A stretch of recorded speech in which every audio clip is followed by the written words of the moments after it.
This is my journey so far as the Our World Underwater European Scholar.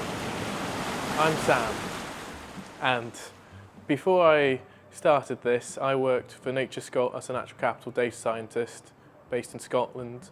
I used to cover the Northern Isles of Orkney, Shetland, and I volunteered as a Coast Guard rescue officer. I love diving, and I was working in conservation, but I wasn't seeing a lot of join up there, and I wanted to try and find a way to bring these two together and really find some good news stories and inspire people and find positive solutions, not just challenges. So far, my journey has seen me travel across the US, UK, Portugal, and Mexico. New York kicked off with the 50th anniversary celebrations, which were my official start date as the European Scholar this year. And it was a whirlwind of experiences with all sorts of people coming from all across the world to celebrate 50 years of Our World Underwater Scholarship Society.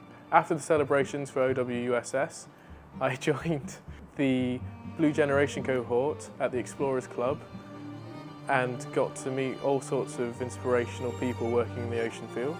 A particular highlight for me was when I bumped into Sylvia Earle, and while in a busy room, somehow slipping away up a back staircase into a dusty room in the back of the Explorers Club to sit down and have a conversation about some of the pressing challenges that the world's oceans face. Your challenge is just what you asked me. How do you get people to understand? The knowledge is there. There's so much more to learn, but we know enough to know that about half of the life on Earth, land, and sea has been extracted already since I was a child. 90% of the sharks are gone. Half the coral reefs are gone. Kelp forests, seagrass meadows. The deep sea is right now in crosshairs. What do we do to make the better option the easiest option? Well, that's the 21st century challenge.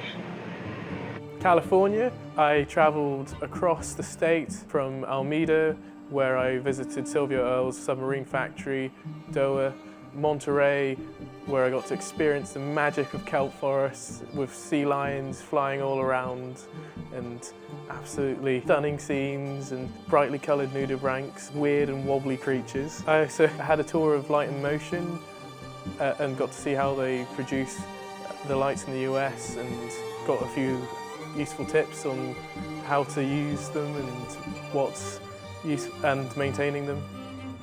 I then headed westwards to Catalina Island, where I joined Carl Huggins, the director of the hyperbaric chamber out there. I got to experience the ins and outs of chamber operation, as well as the cheeky ride along with Baywatch. When I got into the water, I had the unique experience of encountering the humongous sea bass, which were just lingering right among the kelp.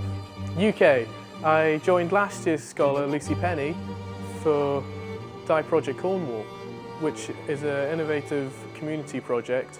It was really inspiring to see hands-on the power of diving in oceans and the difference it can make in young people's lives.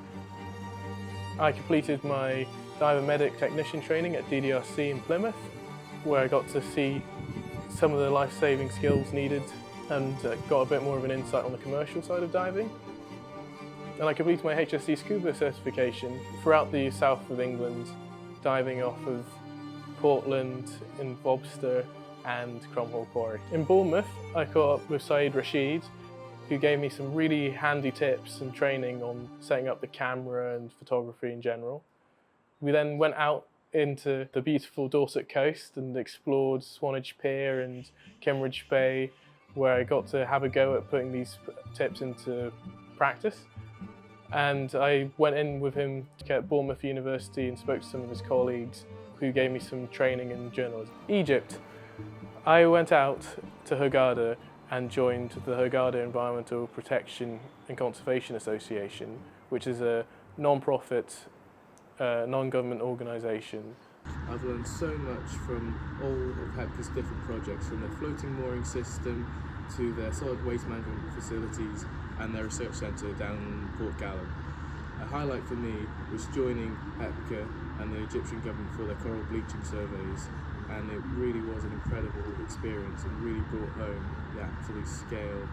Without the mooring installation system, I think Egypt will lose at least 8,000 square meters of coral on daily basis. From everything that you've said, it's safe to say that you don't just look at the ecological and environmental impact in isolation, you also look at the social impact as well. This is very important for us. In Egypt, I took a moment to enjoy the diving at Red Sea Diving Safari and returned to Hurghada to join Saeed for his photography workshop on the scuba scene liveaboard.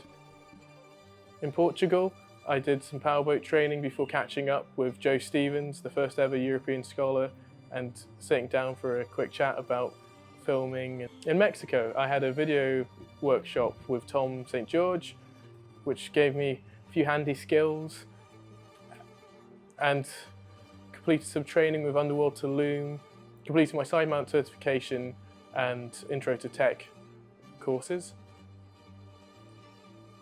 before going on a cavern bonanza and experiencing this absolutely stunning cenotes.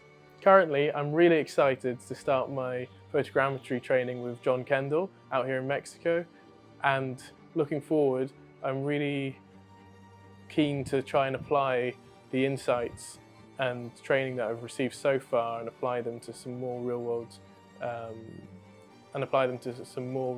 situations, including coral reef conservation projects, which are something that's quite close to my heart. Finally, I'd like to give my thanks to all the generous hosts and sponsors who have very kindly made this possible. Truly super grateful, including Rolex and Fourth Element.